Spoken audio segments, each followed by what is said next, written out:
মাছের মাথা দিয়ে বাঁধাকপি আশা করি আপনারা অনেকবারই খেয়েছেন, কিন্তু একবার এই প্রসেসে বানিয়ে দেখুন, আশা করছি আপনাদের ভালো লাগবে। খুবই সহজ পদ্ধতি। বাই দ্য ওয়ে, আপনারা দেখছেন ডাকওয়ার্ড রান্নাঘর, আর সঙ্গে আছি আমি প্রিয়াঙ্কা। আর আজকের রেসিপি মাছের মাথা দিয়ে বাঁধাকপি। তাই আমি প্রথমেই দুটো মিডিয়াম সাইজের বাঁধাকপি নিয়ে নিয়েছি। এরপর আমি বাঁধাকপিটাকে কেটে নেব। আমি কিভাবে এটাকে কাটছি সেটাই জাস্ট আমি আপনাদের শেয়ার করছি। বাঁধাকপিটাকে কিন্তু প্রথমেই মাঝখান থেকে কেটে নিতে হবে। এরপরে এর এই যে মাঝের যে এই অংশটাকে বাদ দিয়ে দিতে হবে, আর বাদবাকি অংশটাকে কেটে নিয়ে নিতে হবে। দেখুন আমি কিন্তু ঝিরিঝিরি করে কেটে নিচ্ছি। আর দেখুন ঠিক এই অংশটাকেই বাদ দিয়ে দিতে হবে। আমি এই সেম প্রসেসে দুটো বাঁধাকপি কেটে নিয়েছি। এখন এটা কাটার পরে আমি ধুয়ে ভালো করে জলটা ঝরিয়ে নেব। এরপরে আমি দুটো মিডিয়াম সাইজের টমেটো কেটে নেব। আমি দেখাচ্ছি যে বাঁধাকপির জন্য যে টমেটোটা ওটা কীরকমভাবে কাটতে হয়, তাই আমি আপনাদের শেয়ার করছি। বাঁধাকপি টমেটো কিন্তু একদমই কুচি কুচি করতে নেই, আমি ঠিক যেভাবে কেটেছি এরকমভাবেই কেটে নিতে হবে। এরপর টমেটো কাটা হয়ে গেলে এরপর আমি নিয়ে নিয়েছি দুটো আলু কেটে। দেখুন আমি ঠিক এরকম সাইজেরই আলুটা কেটে নিয়েছি, ঠিক এরকমভাবেই কেটে নিতে হবে। এরপরে মাছের মাথা দিয়ে যেহেতু বাঁধাকপি, তো মাছের মাথা তো লাগবেই, তাই দুটো মাছের মাথা নিয়ে নিয়েছি। এরপরে মাছের মাথাটাকে হালকা ম্যারিনেট করে রাখার জন্য প্রথমে দিয়ে দিচ্ছি সামান্য পরিমাণ নুন আর হলুদ। এই নুন আর হলুদ দেওয়ার পরে ভালো করে মাছের মাথার সঙ্গে নুন আর হলুদটা মিশিয়ে নিতে হবে বা মাখিয়ে নিতে হবে। এটাকে ম্যারিনেট করে বেশিক্ষণ রাখার দরকার নেই, এটা ম্যারিনেট হয়ে গেলে ভেজে নেব।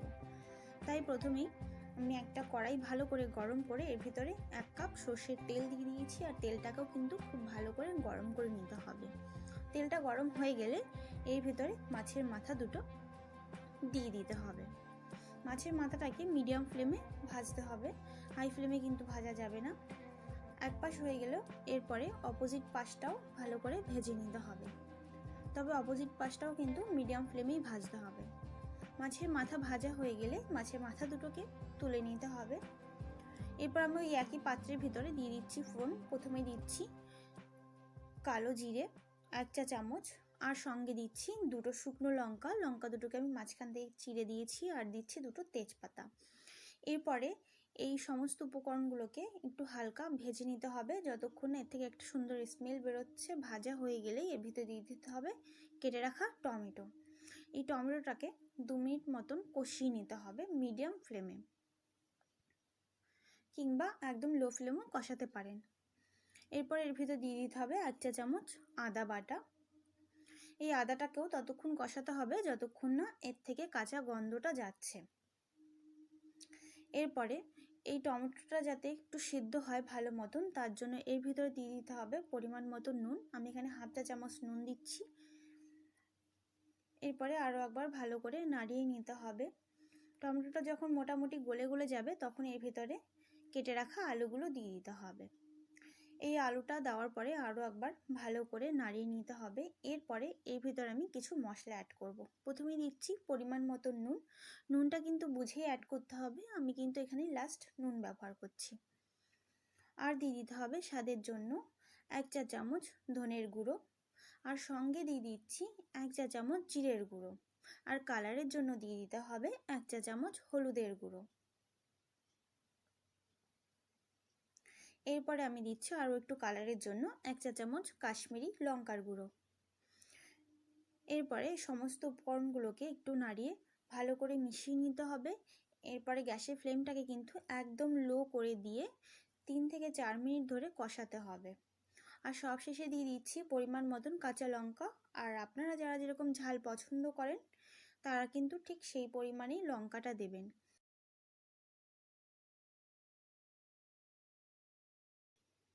এরপর এর ভেতরে দিয়ে দিচ্ছি আমি কুচিয়ে রাখা বাঁধাকপিটা করার জন্য কিন্তু আমি বলে নিচ্ছি যে এখানে কিন্তু বড় কড়াই ইউজ করতে হবে, কারণ প্রথমে কিন্তু বাঁধাকপিটা একটু বেশি থাকবে, এরপরে কিন্তু এটা একদম কমে যাবে।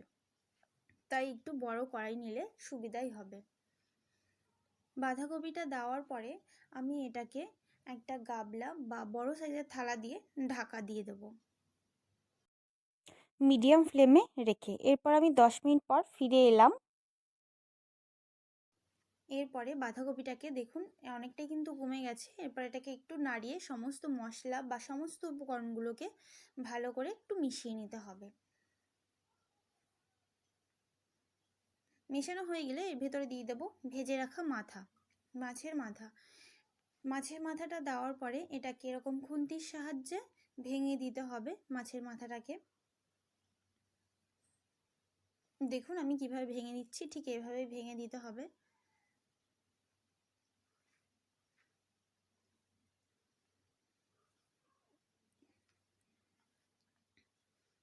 মাছের মাথাটা ভাঙা হয়ে গেলে পর আরও একবার ভালো করে নাড়িয়ে বাঁধাকপির সঙ্গে মাছের মাথাটাকে মিশিয়ে দিতে হবে।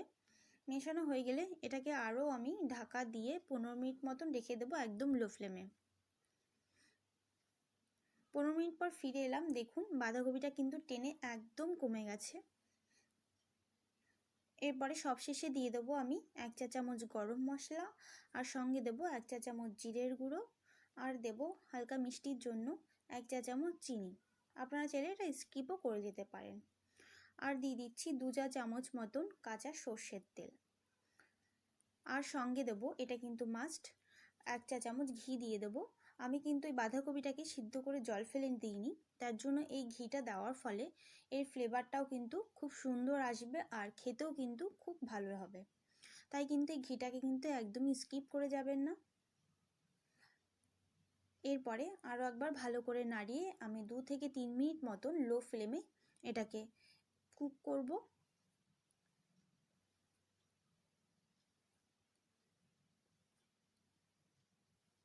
আর সব শেষে দিয়ে দেব আমি কুচনো ধনেপাতা দেওয়ার পরে আরও একবার ভালো করে বাঁধাকপিটাকে নাড়িয়ে নেব এবং ধনেপাতাটাকে ভালো করে মিশিয়ে নেব। আজকের রেসিপি আমার এই পর্যন্তই। ভিডিওটি ভালো লাগলে লাইক, কমেন্ট আর শেয়ার করবেন। আবার দেখা হবে পরবর্তী একটি রেসিপি নিয়ে। ততদিন ভালো থাকবেন, সুস্থ থাকবেন।